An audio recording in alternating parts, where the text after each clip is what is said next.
জবাব চাই জবাব চাই ক্যাম্পাসে পুলিশ কেন জবাব চাই জবাব চাই ক্যাম্পাসে পুলিশ কেন জবাব চাই ক্যাম্পাসে পুলিশ কেন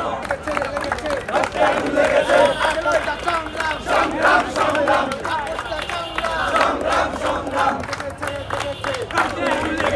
আমাদের প্রধান কারণই হচ্ছে আমাদের শিক্ষার কোনো উন্নয়ন হচ্ছে না। আমরা যখন ভেবেছিলাম ঢাকা বিশ্ববিদ্যালয়ের অধিভুক্ত হলে আমাদের শিক্ষা যথেষ্ট উন্নয়ন হবে, সেটি কিচ্ছু হচ্ছে না, উল্টো আমাদের পড়ালেখা আরও ক্ষতি হচ্ছে। সেটা আমাদের পরীক্ষার ক্ষেত্রে হোক, আমাদের রেজাল্টের ক্ষেত্রে হোক, সেটা আমাদের শিক্ষা বা শেষ অন্ততে সব কিছু হচ্ছে ঢাকা বিশ্ববিদ্যালয় অধিভুক্ত হওয়ার পর থেকে। এজন্য আমরা চাচ্ছি না ঢাকা বিশ্ববিদ্যালয় অধিভুক্ত থাকুক, আমরা চাচ্ছি যে তিতুমির আলাদাভাবে একটি স্বতন্ত্র বিশ্ববিদ্যালয় হোক।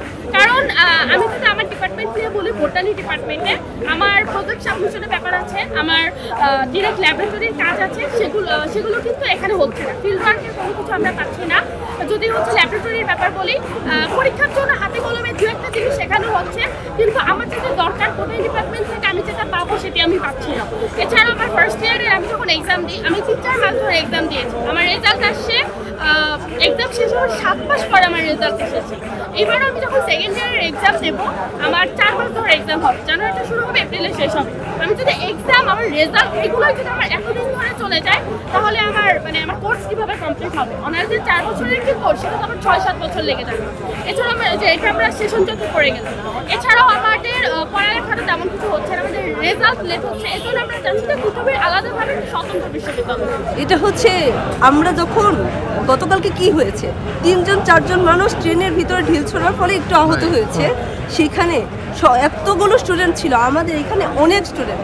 এই স্টুডেন্টদের আমাদেরকে বলা হচ্ছে যে আমাদের সিভিতে যদি তিতুমির বিশ্ববিদ্যালয় বা তিতুমির কলেজ দেখা হয় তাহলে আমাদেরকে বাতিল করে দিবে। আমরা এর আগে আমরা আন্দোলনে নাই গেলাম, খুব স্বাভাবিক ঘটনায় আমরা বিভিন্ন বিশ্ববিদ্যালয়ে সমানে নিরীহ মানুষদেরকে হত্যা পর্যন্ত করতে দেখছি। আমরা বিভিন্ন এলাকায় গেলে মানুষকে হত্যা খুনাখুনি সমানে হচ্ছে। ওই বিষয়গুলো নিয়ে যখন প্রশ্ন ওঠে না, তখন আমরা আন্দোলন করতে গিয়ে 3 জন মানুষ আহত হলো। এই জন্য আমাদের সিভি বরখাস্ত করার কিছুই নেই।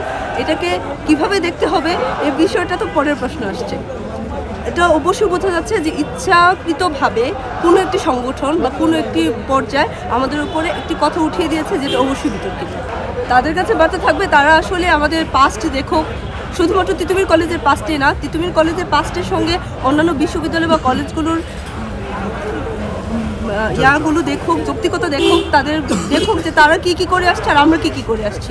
আমরা গতকালকে ঘটনার জন্য আমরা বারবারই সরি, এটা আমরা কখনোই কাম্য নয়। কাউকে আমরা রক্তপাতও দেখতে চাইনি, আমরা কারোর প্রতি সহিংস আচরণেও যেতে চাইনি। এটা ভুলবশত হয়েছে। এই ভুলের জায়গাটুকু দেখুক, আর কারা যে হত্যা করে ফেলে, কারা যে কীভাবে মানুষকে হেনস্থা করে। আমরা রাজশাহী বিশ্ববিদ্যালয়ে দেখি, আমরা জাহাঙ্গীরনগর বিশ্ববিদ্যালয়ে যাই, আমরা কয়েকদিন আগে ঢাকা বিশ্ববিদ্যালয়ে তোফাজ্জল হত্যাতে যাই। এই বিষয়গুলো যদি তারা মিলিয়ে দেখতে পারে, আমরা আবরার হত্যাতে যাই, তখন দেখা যাবে যে শিক্ষার্থীরা আসলে কতটা সহিংস হতে পারে। আমাদেরকে এটা বলে শুধুমাত্র একটা আন্দোলনকে তারা বানচাল করার চেষ্টা করেন, আমি আর কিছুই দেখতে পাচ্ছি।